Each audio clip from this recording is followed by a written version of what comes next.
justamente creo que hemos caído en una ilusión de que tienes que tener una vida equilibrada. Perfecta. Y coincido en que tiene que ser, pues, no sé, plural, multifacética, si lo quieres ver. Sin embargo, cuando el equilibrio supone digamos, un promedio estático, no soy partidario.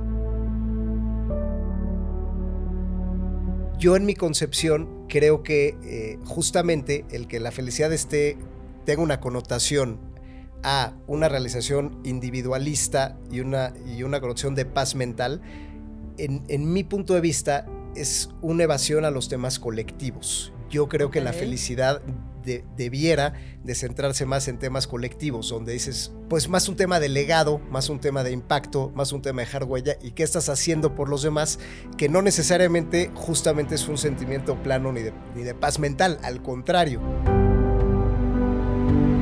Yo soy dueño de mi tiempo, yo soy mi propio jefe, yo tomo las decisiones, yo. Entonces caes en esto donde tienes que entender que el cambio mental del verdadero emprendedurismo es hacia lo colectivo. Justamente qué va a pasar después de que yo no esté.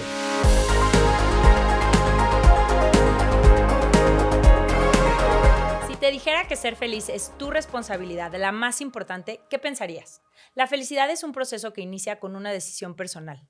Muchísimas gracias por ser y estar aquí. Bienvenido a la segunda temporada del podcast Valentinamente Feliz. Éxito versus felicidad. ¿La felicidad es el éxito o el éxito es la felicidad? Como algunos saben, Valentinamente Feliz es un proyecto que promueve la felicidad, esta idea de bienestar de largo plazo, como una responsabilidad personal. Y es por ello que desde distintas plataformas comparto información y herramientas científicas para que puedas aprender y trabajar en construir tu felicidad. Te confieso que siempre he creído que aprendemos más de las historias en las que nos vemos reflejados que de la teoría. Así que esta segunda temporada del podcast quiero acercarte historias de personas en distintos ámbitos, deportistas, periodistas, famosos, políticos, personajes del mundo empresarial, en fin, personas con historias que admiro muchísimo, pero sobre todo grandes seres humanos, para que puedas encontrar esperanza, inspiración y tal vez llevarte uno que otro tip en este camino de construir tu felicidad. Así que hoy tenemos a un invitado experto en finanzas, administración pública, emprendedurismo, entre muchos otros talentos. Es maestro en banca y finanzas y doctor en administración pública.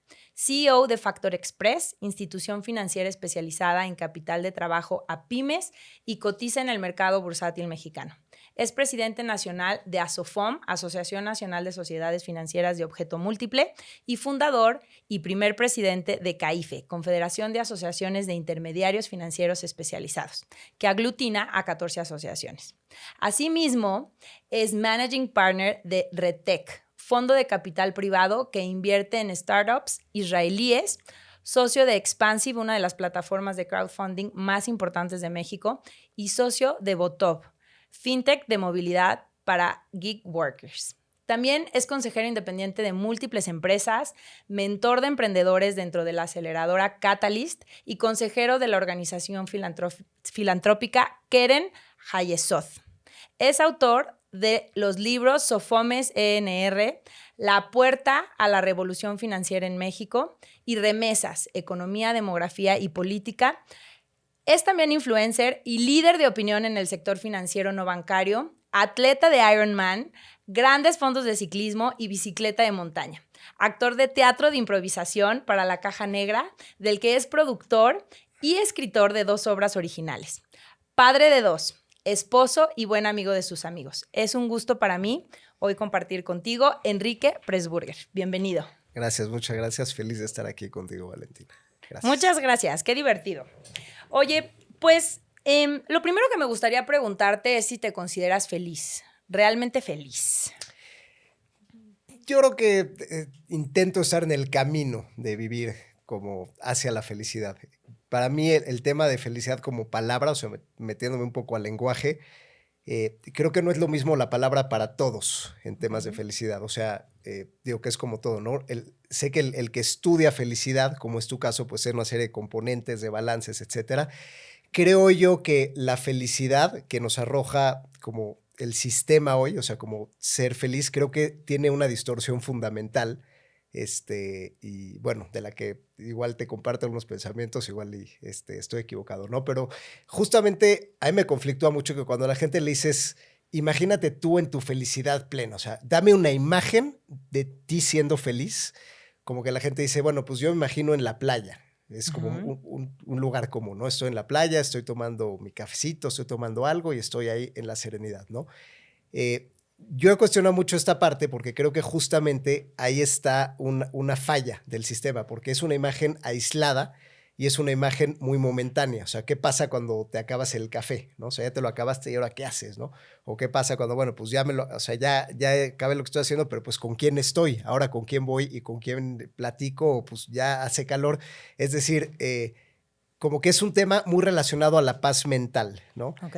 Yo en mi concepción creo que justamente el que la felicidad tenga una connotación a una realización individualista y una connotación de paz mental, en mi punto de vista es una evasión a los temas colectivos. Yo creo Ok. que la felicidad debiera de centrarse más en temas colectivos, donde dices, eh, pues más un tema de legado, más un tema de impacto, más un tema de dejar huella y qué estás haciendo por los demás, que no necesariamente justamente es un sentimiento plano ni de paz mental, al contrario.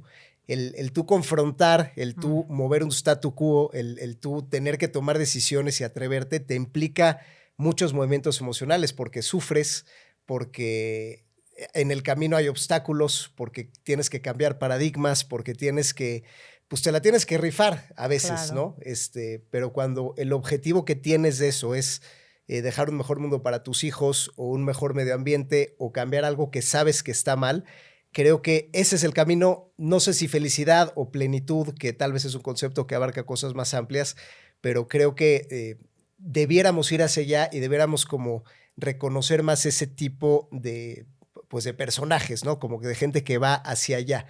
Si no, el tema del búsqueda de felicidad individual al final apacigua a las sociedades, porque caes en este tema de, mira, a ver, el mundo se estará cayendo a pedazos, sí está mal lo que está pasando, es un caos nuestra política o lo que sea, pero brother, tú cuida los tuyos, tú céntrate en ti, Muy haz lo que a individualista. ti te funcione, trabájate a ti y justamente ya, vete a descansar a la playa. Entonces, o sea, sí, pero no, o sea, no me acaba de justamente decir clic esa idea, ¿no? Porque caemos entonces, si todo mundo pensamos así, pues mira, aunque se caiga a pedazos, aunque no funcionen las cosas, pues caes justamente en sociedades apáticas, ¿no? O que pues hoy es un gran problema que tenemos, o discursivamente superficiales. Cuando no te Claro. metes a explorar lo colectivo, pues hoy en día con redes, con lo que tú buscas solito en internet, refuerzas solamente tus opiniones y caes, o sea, simplificas la realidad con, a ver, cada quien tiene sus puntos de vista, pero este es el mío y yo pues me ocupo en yo ser feliz. ¿Sí me Sí, explico? como en mini Entonces, burbujas, cada quien. sí, sí. Entonces o sea, se puede hablar de felicidad de muchas maneras, ¿no? O sea, pero este concepto, digamos, eh, no sé llamarlo occidental o tal vez capitalista, de felicidad capitalista, es un tema de un reduccionismo, ¿no? Donde más bien aseguro mi tema patrimonial, protejo, o sea, mi círculo íntimo y ya de ahí, pues lo que tenga que pasar a mí no me incumbe, ¿no? Y más si ya estoy en una posición de confort o de De relativo privilegio. éxito, de privilegio, Claro. pues es más, no me conviene meterme a lo demás y más bien, entonces es una renuncia. Es una renuncia como emocional y renuncia a vulnerarte y a arriesgarte y a lastimarte porque te conformas con ese tema de, pues me quedo tranquilo, ¿no? Y esa es la connotación de felicidad que a mí me conflictúa un poco, que no me late tanto, ¿no? Ok. Ahorita con lo que dices, recuerdo mucho, hace poco tuvimos a Otón García, que es un antropólogo con mucho prestigio en México, y él hablaba de que incluso esas realidades desafortunadas nos convienen a las personas que vivimos en un privilegio porque te reafirman. Claro.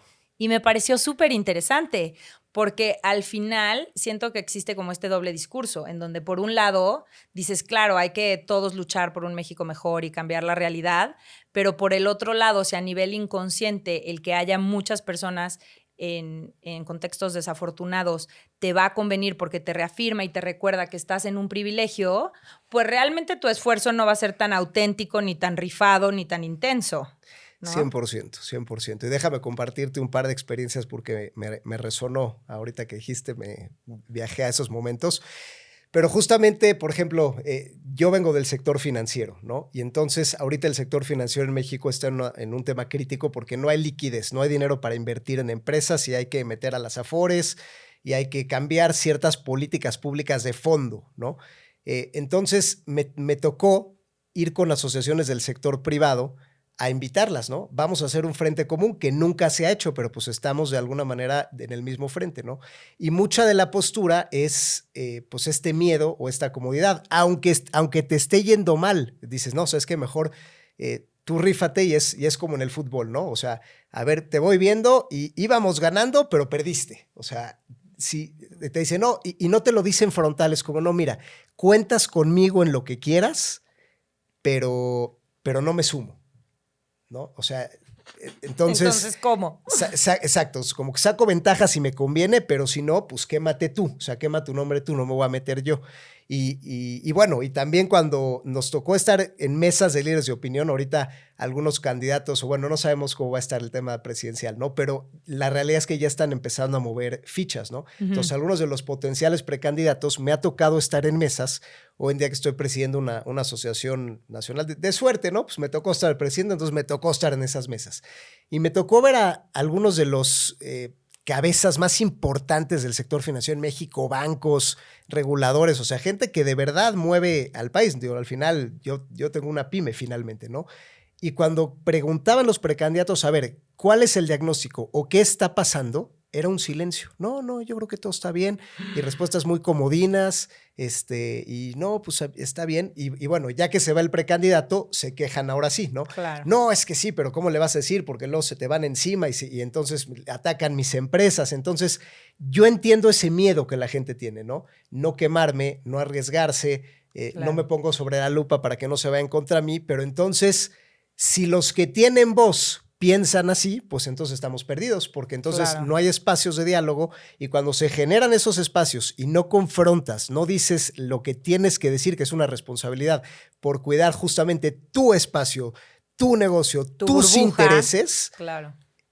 pues entonces, de alguna manera, no sé si llamarlo cobardía, porque entiendo empáticamente la otra parte de, pues, justamente preservar lo que has construido tu patrimonio, pero creo que eso es lo que esta generación tiene que hacer diferente, ¿no? O sea, tiene que romper esas partes de protocolos, esas partes de no confrontativas, de ser comodino, de dar al otro lo que está esperando escuchar, y al final sí decirlo, o sea, lo puede hacer de manera respetuosa, lo puede hacer de manera inteligente, con estrategias, pero sí hay que ser frontales. Yo creo que esta generación tiene el deber de ser frontal y de decir lo que está pasando, porque los líderes vigentes que pues, les queda todavía un rato, pero van de salida, creo que al final no lo hicieron, ¿no? Y entonces tenemos justamente una realidad colectiva cada vez más polarizada, cada vez, y a nivel mundial, ¿no? O sea, con más, pues, defectos en ese sentido, pero por esta concepción de, pues mira, tú ocúpate por lo tuyo, tú cuida tus cosas. Sí, ¿para qué te incomodas? No se mueve, ¿no? No le Y muevas. ese es, o sea, digo, y lo hilo con toda esta idea de la felicidad en el sentido superficial, por supuesto, que al final, pues sí, si el dueño de un banco grande que podía haber desafiado o puesto algo sobre la mesa que era importante para todos nosotros y para todo el país, dice, mejor yo me ocupo en lo mío, mejor no digo nada, mejor quedo bien, lo saludo y le doy un abracito al final a la persona que me ha invitado y me voy a mi casa a ser feliz, entre comillas, pues es donde dices, pues no, compadre, estás faltando una responsabilidad y pues no te la rifaste. Y los líderes de este país pues no necesitamos ese tipo de líderes, necesitamos otros, ¿no? Claro. Creo que tocas en una parte súper importante que es este componente colectivo de la felicidad. Aquí en el espacio de Valentinamente Feliz, lo que nosotros promovemos, hacemos una distinción muy clara entre ser feliz y estar feliz. Estar feliz es un estado de ánimo asociado a emociones agradables, ¿no? La paz, la alegría, la plenitud, el contento, pero ser feliz es justamente construir en tu vida bienestar en 5 líneas. La espiritual, que tiene que ver con el propósito, que es justamente todo esto que decías de romper paradigmas, cambiar el contexto, poner sobre la mesa, asumir riesgos, ¿no? Sí. O sea, eso da propósito a tu labor como empresario. La parte de bienestar físico, que tiene que ver con el autocuidado y la salud. La parte del bienestar intelectual, que tiene que ver con estar aprendiendo y satisfacer esta curiosidad natural que tenemos todos los seres humanos. La parte de las relaciones, que es construir un vínculo sano contigo, que quiero que ahorita nos platiques de toda esa parte del Ironman y de el ejercicio y el ciclismo y demás. Y por último tenemos toda la parte, en la parte de relaciones, primero construyes un vínculo sano contigo para poderte relacionar de manera sana con los demás. Y de hecho, el bienestar en las relaciones es el predictor número 1 de felicidad en los seres humanos, visto desde la ciencia. Y finalmente el bienestar en las emociones, que es entender que las emociones son información y construir herramientas para que puedas promover las emociones que sí te gustan sentir y gestionar las que no te gustan sentir, porque no hay emociones buenas ni malas, ¿no?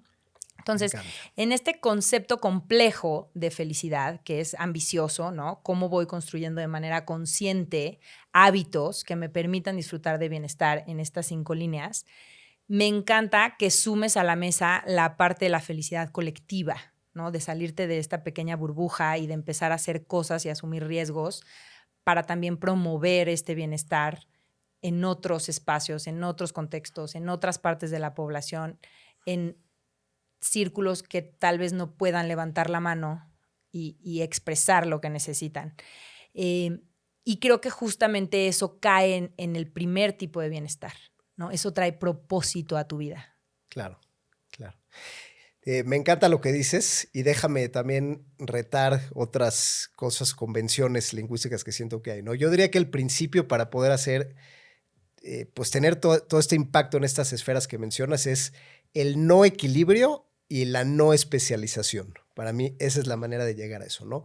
El no equilibrio primero. O sea, justamente creo que hemos caído en una ilusión de que tienes que tener una vida equilibrada. Perfecta. Y coincido en que tiene que ser, pues, no sé, plural, multifacética, si lo quieres ver. Sin embargo, cuando el equilibrio supone una, pues digamos, una banalización o confort o una, digamos, un promedio estático, no soy partidario, ¿no? O sea, ¿cómo es el equilibrio? Bueno, o sea, te dicen, no te obsesiones con nada, ¿no? O sea, medio haz ejercicito, medio, pues, ahí vétela llevando, sí, diviértete como más o menos te gusta.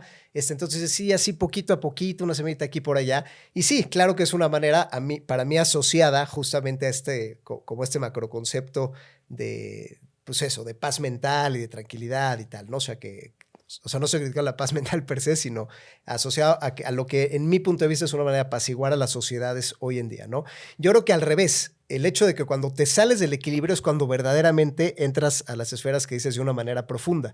Si al final, o sea, y yo por eso hago Ironman, y bici de montaña y todo eso, Ironman 73, ¿no? Que he hecho ya algunos y todo. O sea, el tema es que tú te llevas al límite, o sea, que son pruebas que haces pues muchos kilómetros de bicicleta y nadando y corres y a temperaturas de 37 grados y ya, o sea, son cosas como muy locas, pero es eso, es llevar a tu cuerpo a un límite donde tus piernas se acalambran o empiezas a sentir cosquillos de deshidratación porque no te hidrataste bien o no hiciste bien, pero tu mente te dice, termina, o sea, ve y termina y hazlo, ¿no?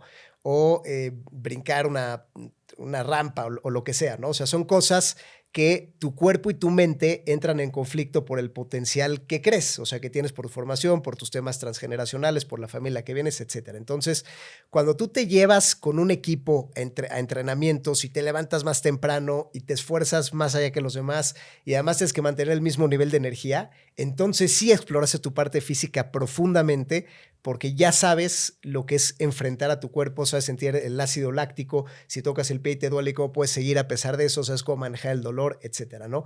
Igual, siento que en temas, pues igual de estudio, pues también te puedes ir profundo, ¿no?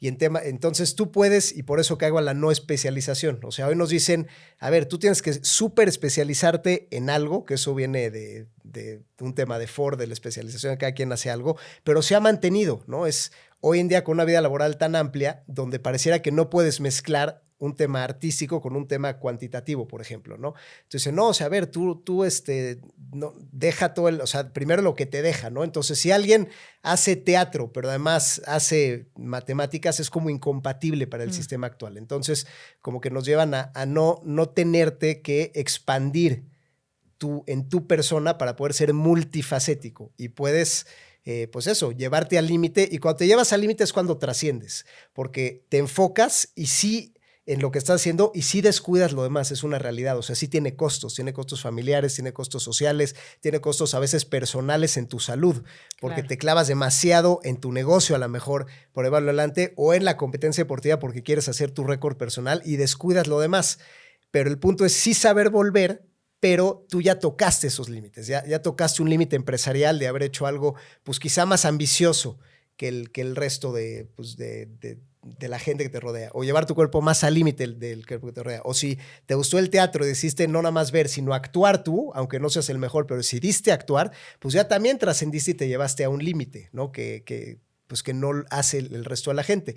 Y eso al final es lo que te da un legado, lo que te da un impacto y lo que verdaderamente te hace conocerte en lo profundo. O sea, llevándote al límite, llevándote a los extremos y finalmente justamente desafiando este tema que tienes que ser como templado emocionalmente y en tus acciones y por lo tanto como ultra especializado. Y déjame nada más dar un dato que refuerce esta hipótesis que tengo. Si en México es cuando más jóvenes hay en toda la historia. O sea, esta generación nunca ha habido tanta gente en edad de trabajar, porque es la población económicamente activa más grande de la historia desde que creció este país, con un promedio de 31 años, ¿no? Entonces, por eso hay tanto optimismo de México, el Mexico Moment y que podemos ser la tercera economía del mundo, porque sí, es un país grande con muchísima gente que trabaja, que paga impuestos y que tiene potencial de consumir, ¿no? Ahora, dentro de esto tenemos un 35% más o menos de la fuerza laboral que es freelance, son como empleos unipersonales que dependen de una persona, ¿no? El problema de esto es que cuando son empleos unipersonales que dependes de tus manos y de tus pies, pues si te vas de vacaciones no hay negocio en ese momento, o si te enfermas, Dios no lo quiera, pues no hay, se acaba. O si decides irte a vivir a Canadá porque lo que quieras, sí, no hay nadie que lo siga, también se acaba, ¿no? Entonces corremos el riesgo, y esto viene el del discurso también un poco ególatra, es que, a ver, emprender es yo soy dueño de mi tiempo. Yo soy mi propio jefe, yo tomo las decisiones, yo. Entonces caes en esto donde tienes que entender que el cambio mental del verdadero emprendedurismo es hacia lo colectivo. Justamente, ¿qué va a pasar después de que yo no esté? ¿Qué voy a impactar más allá de mí? ¿Qué voy a dejar cuando no esté yo presente en la oficina? O si me muero, Dios no lo quiera, ¿qué va a seguir? ¿O a quién voy a tocar o a quién voy a impactar, ¿no? Entonces, el hecho de que no se entienda esta distorsión, este discurso, hace que esta gran generación, que la pirámide se va a voltear ya hacia 2050, ya el promedio de hijos en México es 1.8, es menos de 2, se empieza a voltear, pues que esta fortaleza pueda ser desperdiciada, porque si 1 de cada 3, un poquito más, no genera legados, ni marcas, ni nada, entonces es una generación que se pierde, o sea, que sí fue autosuficiente mientras vivió, pues trabajar solito, eso, tu sustento. Sí, pero no dejó nada para después. Exacto. Y gente que tiene más de 10 empleados en el país es el 1.5% de las empresas constituidas. Es decir, tú logras hacer una empresa de más de 10 empleados y ya estás en la élite del 1.5% del mundo empresarial en México, que es alcanzable relativamente, ¿no? Claro. Solamente hay 8,000 empresas en México que facturan 500 millones de pesos, que también es el 0.0001. Es decir, habría que alentar y crear política pública para que la gente vaya y ambicione un poco más, no por el hecho de ser grande o el éxito, sino por justamente esta conciencia colectiva de dejar un legado y de que hacer que si esta generación la aprovechamos bien, pues estamos asegurando el futuro de los que vienen, ¿no? Entonces, habría que tener esa conciencia, pero justamente el punto de partida es primero pasar desde el discurso de por qué quieres emprender y para qué quieres emprender, ¿no? Y entonces salir del yo al qué voy a dejar. Sí, al nosotros. Oye, creo que tocas como en un punto muy interesante, que es esta parte de la valentía, ¿no? O sea, justamente entender que el valiente no es que no sienta miedo. Por supuesto que siente miedo de perder su capital, de que las cosas no funcionen, del fracaso, etcétera. Pero a diferencia del cobarde, al valiente el miedo no lo paraliza, ¿no? El valiente es aquel que es capaz de seguir adelante en congruencia consigo a pesar de sentir miedo, ¿no? Y resueno mucho con esta idea en los diferentes espacios, ¿no? Incluso en el Ironman. Por supuesto que te da miedo no terminar, haber entrenado como loco, todo lo que sacrificaste, lastimarte, etcétera, etcétera. Pero justamente tener la valentía de hacer en congruencia, a pesar de tener esos miedos, es lo que marca la diferencia. Sí, me encanta que toques ese concepto y yo me gustaría dejar que para mí el concepto más importante que se asocia con la valentía es la vulnerabilidad. Okay. Y pareciera que son contrarios, pero no. Uh-huh. Ese también es un mito, ¿no? O sea, pareciera que el ser valiente es el que impone, el que se hace respetar, el que causa miedo y el que es firme a toda costa, ¿no? Y creo que no. Justamente ser valiente es abrirte, ser vulnerable, decir justamente hablar de lo que sí tienes miedo, de lo que crees que no vas a poder lograr y de lo que te está pasando realmente en un contexto.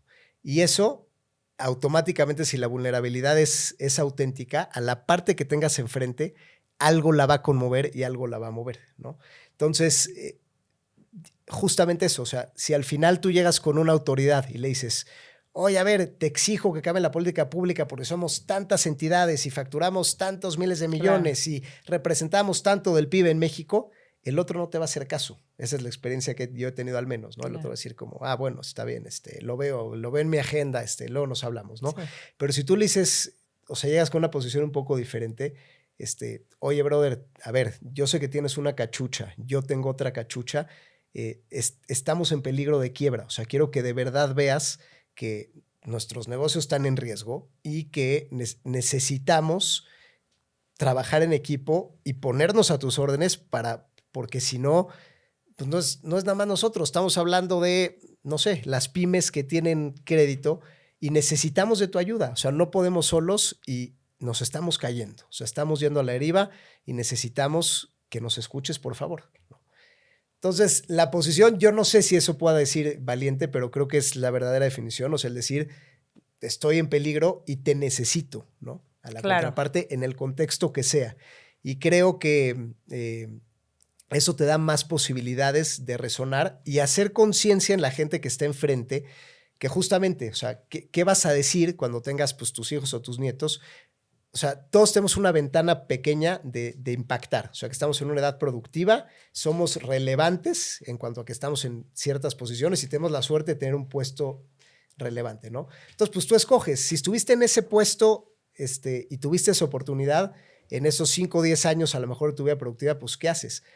¿Qué vas a contarle a tus hijos? Sí, claro. La verdad es que había estas problemáticas y hice lo que pude, o vas a decir, no, pues yo tenía roles, responsabilidades y seguí directrices, ¿no? Entonces creo que hay la gente que puede concientizar esa vulnerabilidad, creo que es la que puede hacer diferencias y la que no, pues es la que te pone trabas, ¿no? Pero al final, más allá de las instituciones, o sea, porque todos somos instituciones, ¿no? La empresa es una institución, las dependencias gubernamentales son instituciones, o sea, las instituciones están hechas por personas, o sea, tienen nombre y apellido y es ahí donde un funcionario que tiene esa conciencia puede hacer toda la diferencia en la vida pública de un país, ¿no? Claro. Entonces, bueno, nada más hablando un poco del concepto de valentía. Sí, ¿no? Eso está padrísimo. Y creo que es justamente resaltar que la valentía no es valentía si no se lleva a la acción, ¿no? Porque tú puedes ser valiente en tus pensamientos, pero al final del día, si no está plasmado en una acción, una propuesta, salir de tu zona de confort, levantar la mano o quedarte callado. O sea, al final es actuar en congruencia contigo, lo que eso signifique, pero actuar, a diferencia del cobarde que sí lo paraliza. Claro, o sea, gracias por traer eso. Se queda en él, ¿no? Lo que decías, pues en el queda bien, le digo lo que quiere escuchar, nos damos el abrazo, bye. Sí, nada cambió. Sí, me encanta. Me emociona esta parte, ¿no? de traer a la acción porque sí, justamente el actuar, el llevar temas a la acción, creo que es un tema que hoy la gente necesita, pero no se da cuenta de eso. O sea, a mí me pasa muchas veces, me dicen, a mí me hacen interventions mucho a veces mi familia o amigos cercanos me dicen, brother, es que estás en demasiadas cosas, salte, bájale 2 rayas, no te metas aquí y allá.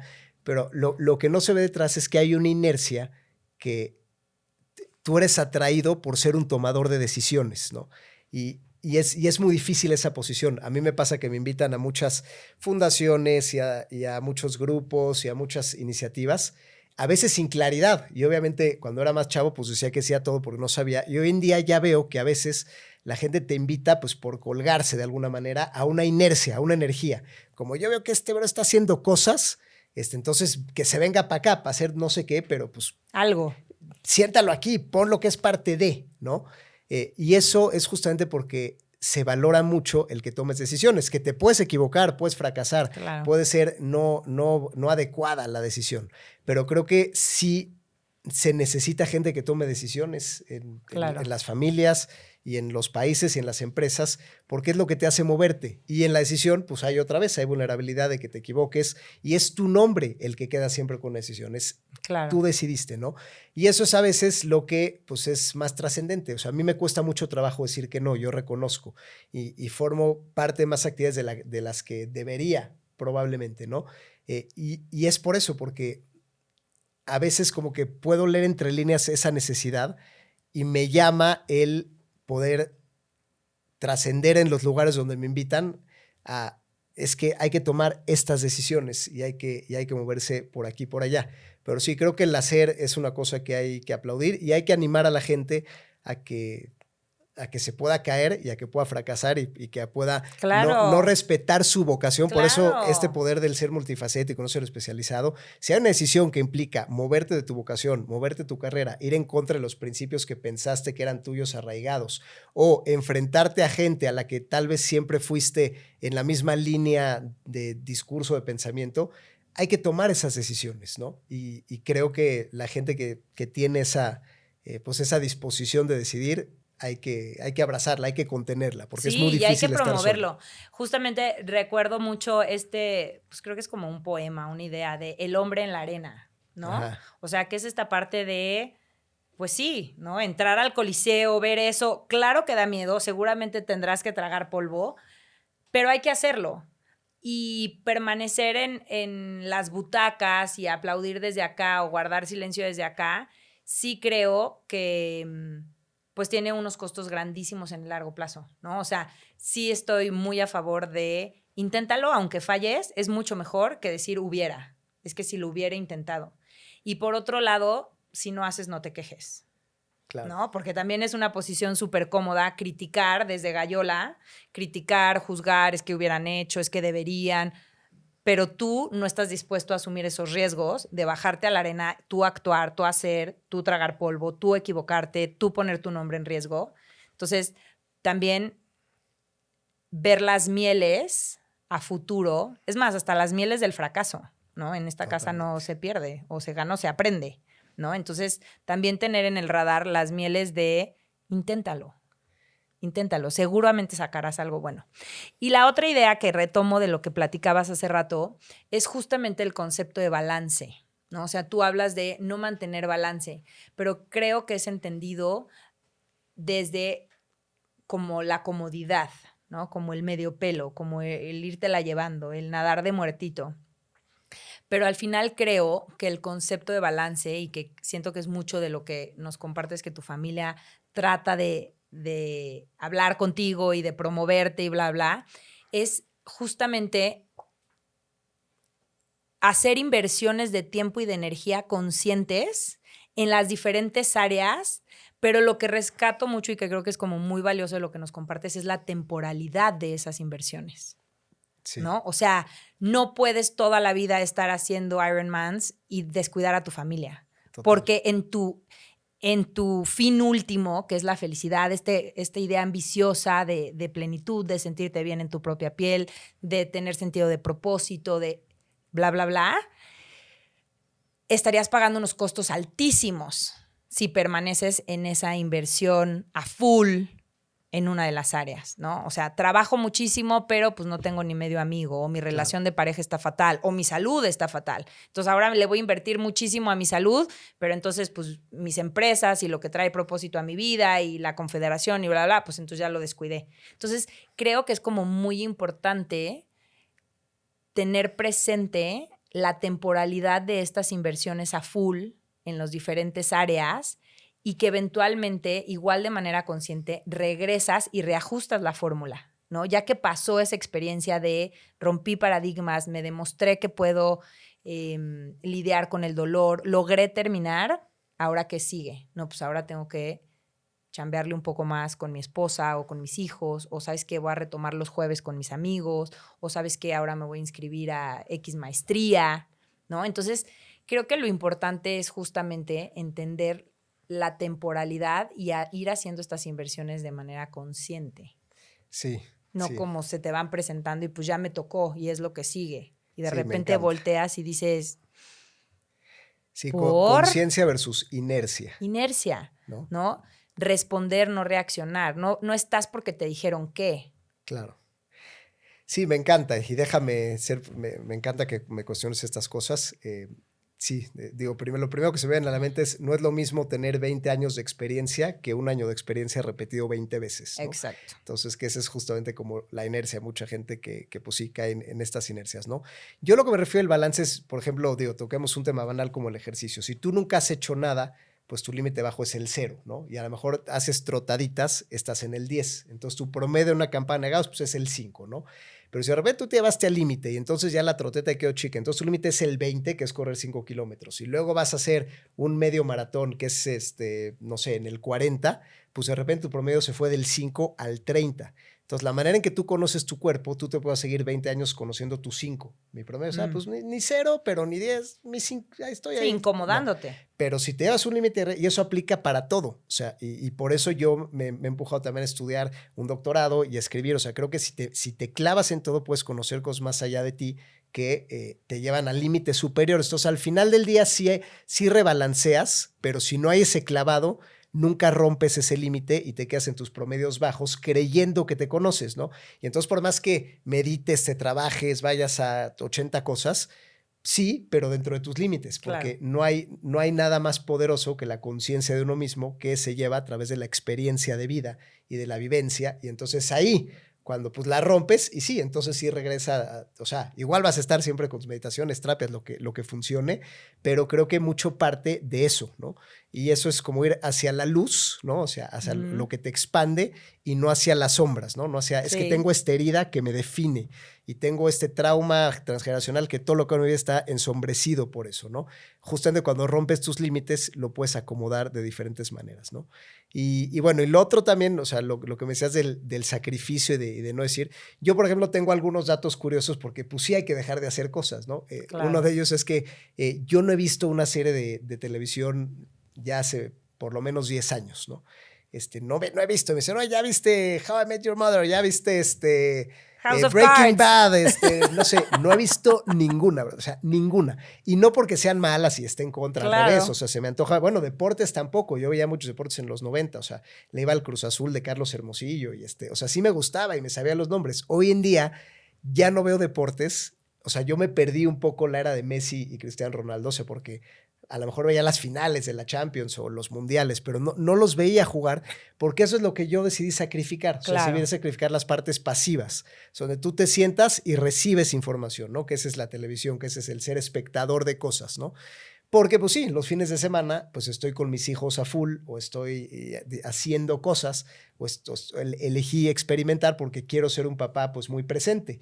Y si bien a lo mejor las mañanas estoy ocupado haciendo ejercicio, pero trato de llegar a bañar entre semana, trato de estar ahí. Entonces, esos sacrificios, pues sí, a lo mejor tengo menos tiempos de ocio, tengo menos tiempos de televisión, tengo menos tiempos de serie, menos tiempo de ver deporte. O sea, tiempitos así, duermo menos, o sea, tengo un promedio de horas de sueño de 5 a 6, que me han dicho que es malo eso. Muy malo, tache. Pero ya mi cuerpo medio se ha acostumbrado a eso.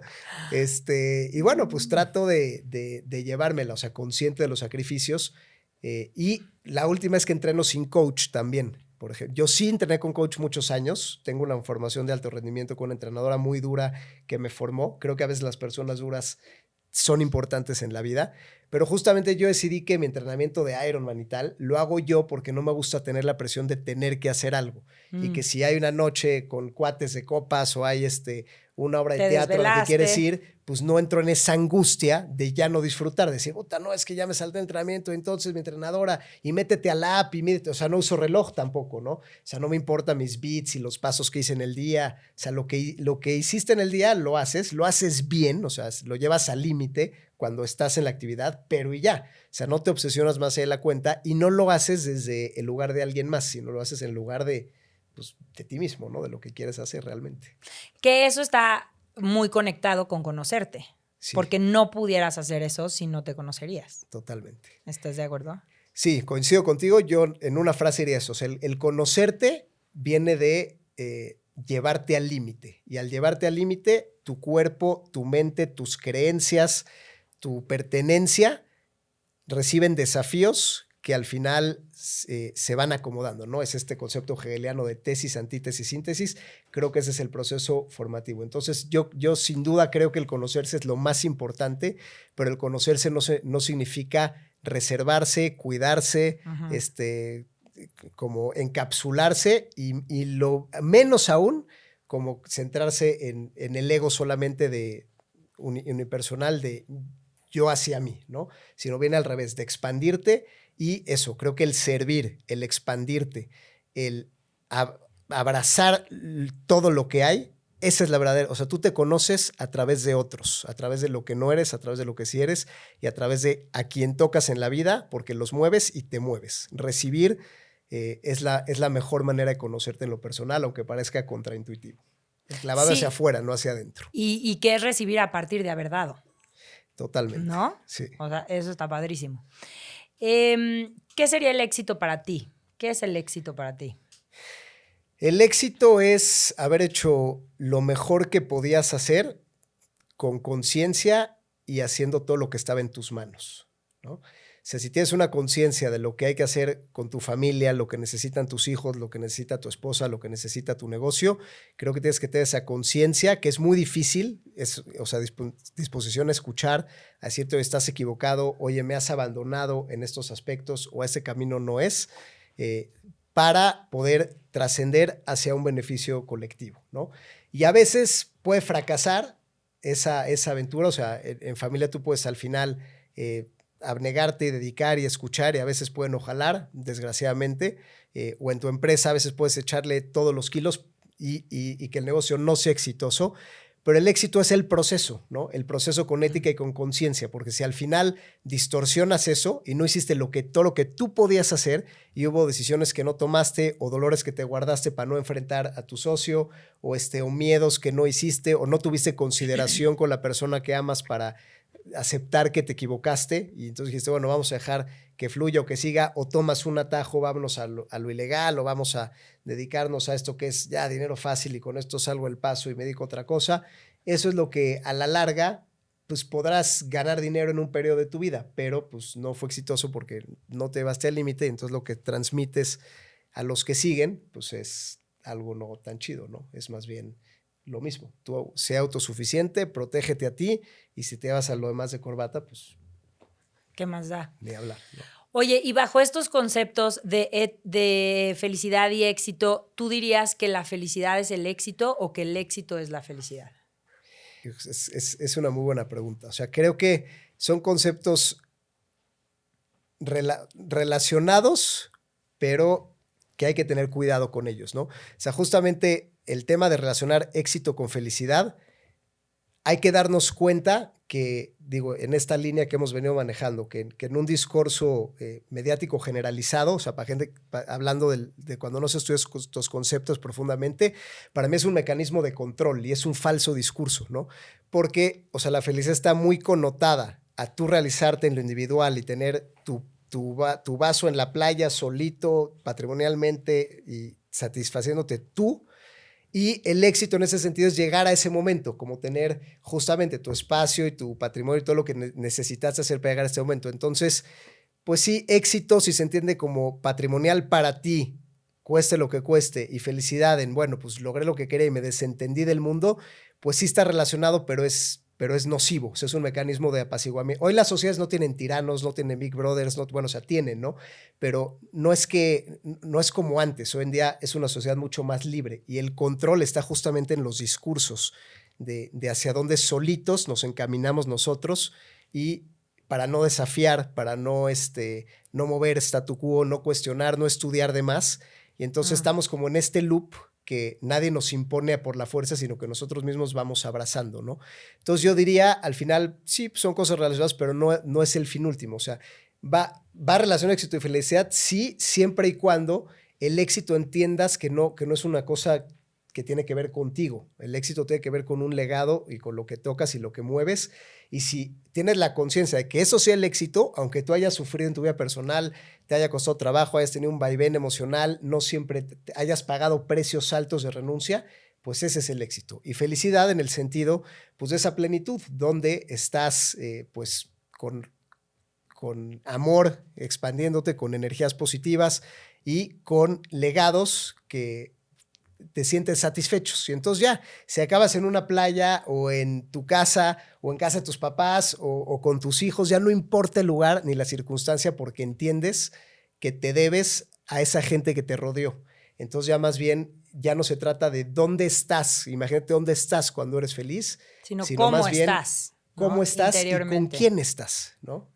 Y creo que es un cambio ahí de chip interesante, ¿no? Sí, eso está padrísimo. Oye, quiero que nos compartas cómo es toda esta parte de tomador de decisiones, ¿no?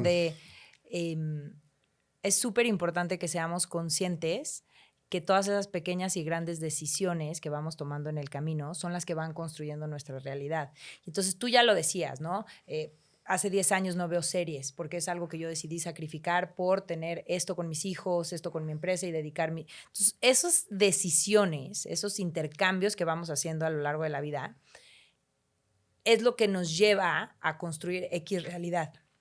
Entonces, en el momento en que somos conscientes que eso es lo que nos ha traído a donde estamos, vamos a estar en posibilidad de movernos de ahí en caso de que no nos guste. En tanto estemos en el personaje de la víctima, la vida me debe, mi esposo me hizo enojar, es que el gobierno, es que todo lo demás pareciera que nada esté en nuestro control. Entonces, pues lo único que estamos haciendo es condenarnos a vivir ahí durante N años, porque si no dependió de mí llegar a donde estoy, pues tampoco va a depender de mí salir de aquí, ¿no? Son cosas externas las que me trajeron, pues ojalá y los astros se alineen y esas cosas externas me saquen de donde estoy. Entonces, me gusta mucho y me gustaría saber cuál es tu punto de vista en esta idea de la responsabilidad personal, de asumir que todas esas pequeñas y grandes decisiones que yo he tomado a lo largo de mi camino son las que me han traído aquí, con su ingrediente de suerte, si quieres. Cómo esta responsabilidad personal se convierte en un generador de esperanza, ¿no? Creer que mi vida puede ser mejor, creer, o sea, en el momento en que yo sé que puedo hacer algo para vivir mejor, enseguida me muevo de la indefensión al empoderamiento y de la desesperanza a la esperanza, ¿no? Entonces, ¿cómo en todos estos espacios en donde tú participas, el teatro, los libros, la confederación, las empresas, etcétera, etcétera, me gustaría saber si existe algún mecanismo para promover justamente esta parte de responsabilidad personal, de apropiarte de tu realidad, de sentirte dueño para poder generar acción, ¿no? Esta valentía de la que hablábamos, estas acciones para poder construir algo mejor no solo para ti, sino para tu entorno. Me encanta. Gracias por la pregunta. Y digo, pondré una historiecita personal y de ahí para entender. O sea, yo estudiaba relaciones internacionales, o sea, humanidades, porque tengo un papá que es maestro de piano y una mamá que es maestra de escuela de literatura, ¿no? Y lengua, ¿no? Entonces, yo estaba estudiando eso, relaciones internacionales, y me ofrecen irme a un intercambio de 6 meses a una escuela de negocios y economía en París. Y yo tenía muchísimos prejuicios porque en mi familia nuclear, pues nadie había sido empresario, nunca, en este sentido, también había un prejuicio contra, pues eso, contra el dinero per se, que algo tenías que hacer mal o pisotear a alguien para aportar dinero, que el mundo de los negocios era un mundo falto de conciencia, o sea, que realmente no te movía y justamente no eras, no te realizabas, o sea, que está el otro, y que a veces la vida es injusta y no siempre la gente estamos donde nos merecemos y pues pasan cosas, ¿no? Entonces, para mí hubiera sido fácil rechazar esa oportunidad, ¿no? sea, creo que a veces la vida te presenta oportunidades que no te hacen sentido, no te haces clics y es muy fácil cuando justamente eres un ser de una sola faceta y ya te defines y crees que tienes ya tu vocación, tus creencias, tus valores, etcétera. Entonces, para mí hubiera sido muy fácil decir, pues no es para mí. O sea, porque aparte fue un tema de que, oye, pues aquí se, no, pero está esto, ¿no? Y es muy fácil decir, no es para mí, o no estoy listo, o no estoy en ese momento. O sea, pues yo no estaba listo, o sea, ni hablaba francés, ni tenía el dinero para pagar mi hospedaje, aunque la colegiatura ahí con el TEC te hacía paros. Pero al final yo dije que sí. O sea, dije, sí, sí me la rifo. Y eso, o sea, me llevé, tuve que aprender a hablar otro idioma, tuve que ver dónde vivía, cambié de casas y me fui con una persona que conocí en el metro por los últimos días, perdí el avión por las millas, que no me le respetaron el vuelo y tuve que extender 2 semanas más para sobrevivir. Pero bueno, ahí hice un internship y después ya entonces me contrataron en un banco donde no cobré sueldo, pero eso me hizo que tuviera una carrera financiera y bueno, ya, long story short, después con muchísimos matices más, pero fui agarrando mi carrera financiera, ¿no? Entonces, y hoy soy financiero, me dedico a los números, bolsa, cosas así, que jamás hubiera pensado. Es más, yo mismo lo estigmatizaba. Yo decía, o sea, yo estudiaba mi carrera literatura, escenarios regionales, yo soy un gran lector. A mí lo que más me gusta, yo no leo libros de negocios, por ejemplo. A mí me gusta leer literatura. Y donde menos me imaginaba estar es en un mundo corporativo bursátil, de hombres, básicamente, o sea, jamás, y ahí acabé, ¿no? Pero pues creo que eso, puedo juntar humanidades con un mundo muy rígido y creo que eso es lo que nos ha hecho especiales. Entonces, lo primero en tus decisiones es, si tú partes de una definición de ti mismo y de lo que puedes y quieres hacer, te estás limitando sin darte cuenta, ¿no? De alguna manera. Entonces, hay que un poco dejarte ir en ese sentido, y bueno, sí, o sea, dejar un poco, confiar en que la vida, pues en que la vida te lleve, ¿no? Y vas a llegar a lugares donde ahí sí, como decía Steve Jobs, nunca conectas los puntos a futuro, o sea, los conectas al pasado. Y sí, la verdad es que hace todo el sentido porque sí, pues vas encontrando esta vocación, ¿no? Sí, y creo que algo que está como muy padre de lo que compartes y que lo estoy como percibiendo es justamente que al llevarte al límite, al reinventarte, al permitirte esta oportunidad de París, lo que haces es ir fortaleciendo tu músculo de la valentía, por un lado, porque la valentía es un músculo, no es como que de la nada digas, va, me aviento, ¿no? O sea, como que siempre vas en estos baby steps y vas midiendo riesgo y cada vez volteas y dices, ay, pues si eso ya lo hice, no era tan difícil, cuando en su momento parecía imposible. Entonces, creo que esta construcción paulatina, ¿no? Ir rompiendo tus paradigmas, ir viendo que sí pudiste, que no era tan peligroso, que no pasaba nada, es lo que al final va construyendo la confianza en ti y que te va dando la pauta para seguir arriesgándote, para seguir explorando diferentes espacios, rompiendo paradigmas, poniendo cosas sobre la mesa. Y creo que es como muy importante porque justamente la valentía es el detonador de esta construcción de autoconfianza, de autoconcepto, de sentirte dueño de tu vida, de tener la responsabilidad, de asumir riesgos, ¿no? O sea, al final del día creo que por eso la felicidad es para valientes. De acuerdo. No es algo que simplemente ocurre y que va a llegar. Sí, y eso, y la segunda cosa que quería decir, que parte de lo que acabas de decir, y gracias por esta rica plática, es que hay que saber escoger muy bien a tus maestros, ¿no? Y un maestro puede ser una persona, o puede ser una teoría, o puede ser un tipo de terapia, puede ser una meditación, o puede ser un deporte, Claro. puede ser, pero hay que escogerlos bien. Por mí hay 2 macrocategorías, ¿no? Es los maestros que te llevan a tus sombras y los maestros que te llevan a tu iluminación, ¿no? O sea, al final, si tú trabajas, o sea, todos tenemos carencias, todos tenemos heridas y el no aceptarlo, pues es justamente Y todos vivimos no ser valiente y adversidad. no ser vulnerable. Y tenemos cosas, bueno, o sea, mi familia, o sea, no hace tantas generaciones, mis abuelos, pues escaparon de Auschwitz, de la Segunda Guerra Mundial, de campos de concentración. Entonces, dime si no tengo heridas de eso todavía, ¿no? Claro. Pero tú puedes decir, pues yo tengo entonces, o sea, enfocarte, por ejemplo, de una herida de traición y de abandono toda tu vida, y como a mí me abandonaron, entonces soy esto, y como a mí me traicionaron, soy el otro, y la traición significa esto y la traición, o sea, entonces todo tu desenvolvimiento se va hacia esa sanación o descubrimiento y escarbación y le haces, O puedes escoger la luz, ¿no? Que para mí la luz, por ejemplo, ha sido el deporte, ¿no? O cierta gente, o sea, sí personas que me han movido la vida, ¿no?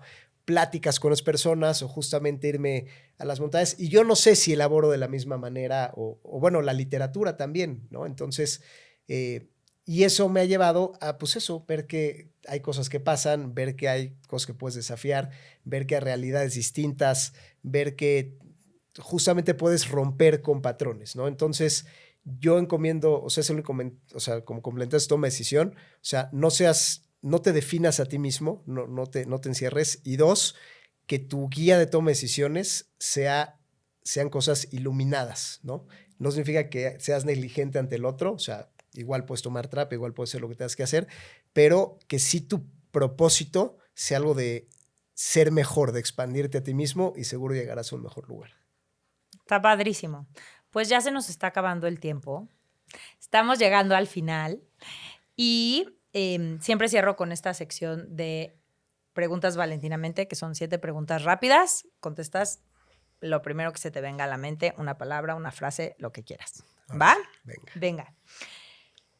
¿Cómo vives tu propósito de vida? Desde que me levanto hasta que me duermo, con mi rutina. O sea, yo amo mi rutina, disfruto mi rutina, y controlo mi rutina. Yo decido cuáles son mis tiempos, cómo las ordeno, con quién estoy y dónde está mi energía. Y para mí, sí, el día a día es esa satisfacción. ¿Qué te hace sentir feliz? Que alguien me diga que le cambié la vida. Wow. ¿Cuál es la emoción que más sientes? Conciencia. No sé si es una emoción, pero digamos que podría ser una especie de sensibilidad en el entorno, ya sea de otras personas, de otros círculos, de otras personas. Soy muy sensible a eso, a veces para bien y a veces para mal. Ok. ¿Cómo te diviertes? Con diferentes microcomunidades. Me encanta formar parte de grupos, me divierto mucho con mi grupo de ciclismo de ruta, mucho con mi banda de bici de montaña, mucho con mi banda de la prepa que tenemos 20 años viéndonos cada semana, a echar el cotorreo, con mis gente del teatro con los que hacemos improvisaciones. Es gente tan diversa en edad, en temas de vida, en emociones, en etapas, que echarte un clavado con cada uno de ellos es lo más divertido que hay. Es chido. ¿Cómo te demuestras amor propio? Digo que sí a todo. Para mí, el seguir aceptando retos, posiciones, viajes, conferencias, lo que sea que me inviten, lejos de ver si va a redituar o no, si es relevante o no, a veces me gana y me excedo de la línea, porque siento que me estoy dando oportunidades, que me estoy expandiendo, que estoy, eso, como soy un alma muy curiosa. Entonces, la manera en que me da amor propio es esa, ¿no? Decir que sí y aventarme a todo. Vivir intensamente, qué padre. ¿Cuál es el acto de generosidad que más valoras? Que alguien te escuche. Creo que que alguien me escuche profundamente, y sí, sea quien sea, y te abrace en ese momento y tenga esa contención.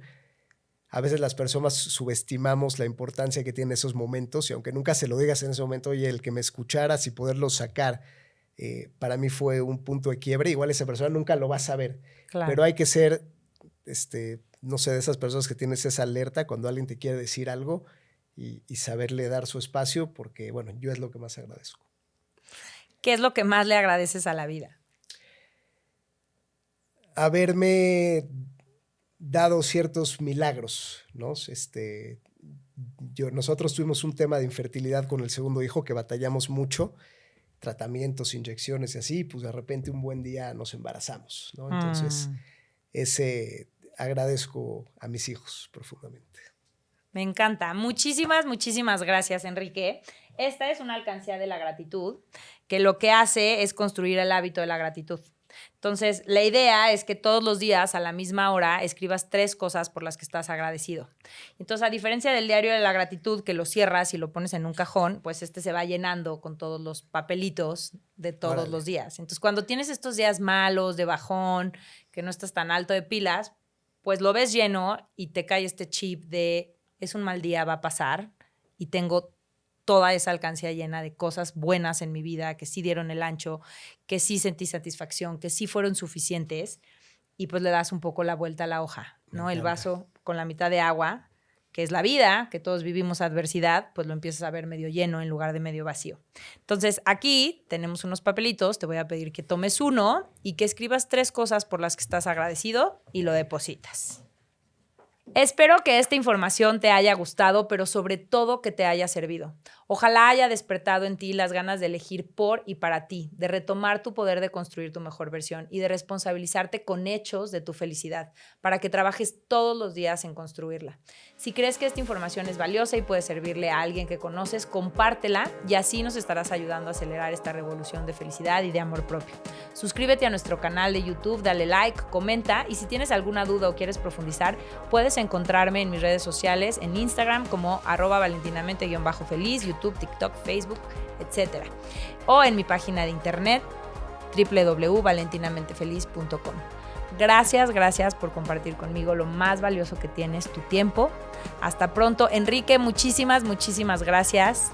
Qué gozada haber compartido. Y bueno, nos seguimos escuchando. Recuerda que ser feliz es tu responsabilidad.